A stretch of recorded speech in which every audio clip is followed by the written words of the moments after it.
So I'm on a clock, or you're on a clock. Am I on a clock? You're on the clock. I'm on 107. So I'm on a clock at 107, and to me, this was the easiest pick I've had in a draft. And you mentioned before, if I knew this player was getting first-round pedigree, then I would have been over him. And for me, in this mock draft, he goes 1-9 to the chart. True. Yep. The Panthers, and that's Anthony Richardson. And Garrett's right. You know, if Richardson slips the second round or later, then maybe he slides out here, but I still look at like 1-6 right here as his floor, or 1-7 as his floor for me, pretty much. Because when I watch tape on Anthony Richardson, this kid is salivating, right? He is so intriguing because the upside is he's a number one player in this draft. That's his upside. Yep. 6'4", 236 pounds. And if you give me first round pedigree, especially top 15, then you're considering him over Jahmyr Gibbs and Quentin Jackson-Smith and Jigba, because Absolutely. that's what he offers. I mean, this guy has the size, the strength. His arm is a cannon. And he can move. He can run. You know, if we can see him kind of progress like Jalen Hurts did in the NFL, or even like Justin Fields is kind of moving around. Josh Allen. Yeah. His upside is that, right? He brings that athletic ability in a run game that makes him a top 5 overall fantasy football player, because he's getting it done with his legs. And his tape shows us some of his potential. I mean, he scrambles a ton, but he's not just a runner because his arm is so strong. And there's some games you watch him, he looks terrible. And there's other games you watch him, he looks like he should be winning Heisman trophies out there. And sometimes you see it in the same game. In the same game. I mean, this is somebody, when he comes in, I mean, for Florida, he was at Florida. He had 2,549 yards, 17 touchdowns, 654 rushing yards, and 9 rushing touchdowns. And this is an SEC. So this is all against the best teams possible that he was doing this with. So rocket arm, can flick the ball 60 yards downfield like it ain't no thing. Real shifty in the pocket as well, and then in the open field. The size and strength, so he's not really hard to take down. So he's got some real good maneuverability there. He's not easy to take down. Not easy to take down. Right. But, I mean, his throw mechanics are off. His accuracy is not beautiful.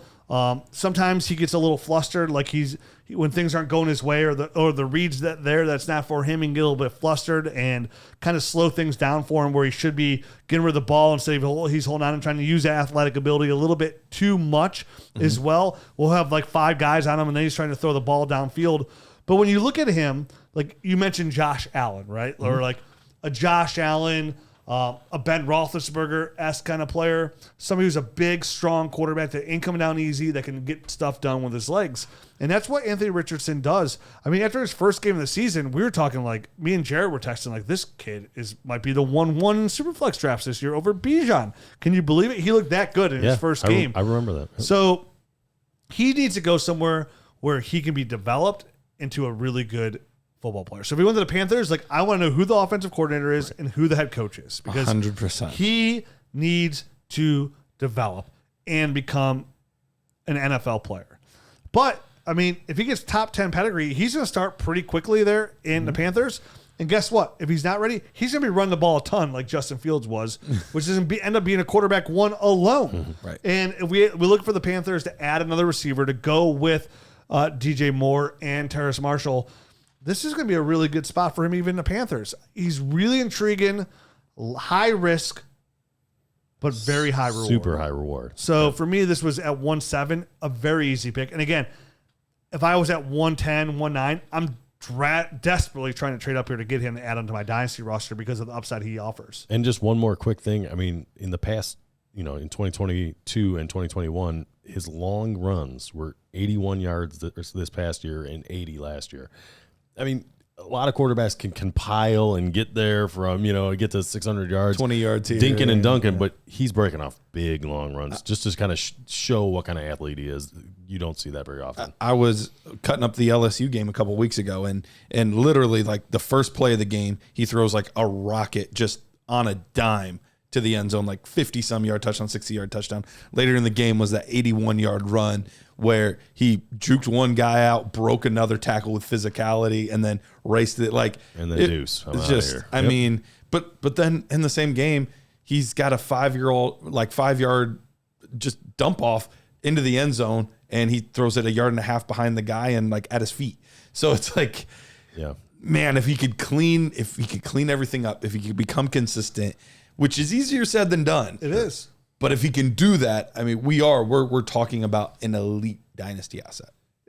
A player that I want to try and find a way to come away with in my drafts somehow, some way in multiple Superflex leagues, because that juice looks delicious. And he's a guy that could slide depending on just people's appetite for that kind of polarizing player, right? I mean, so in Superflex drafts, he's a guy that could be hanging around now or even later in the first round, depending on how your drafts go.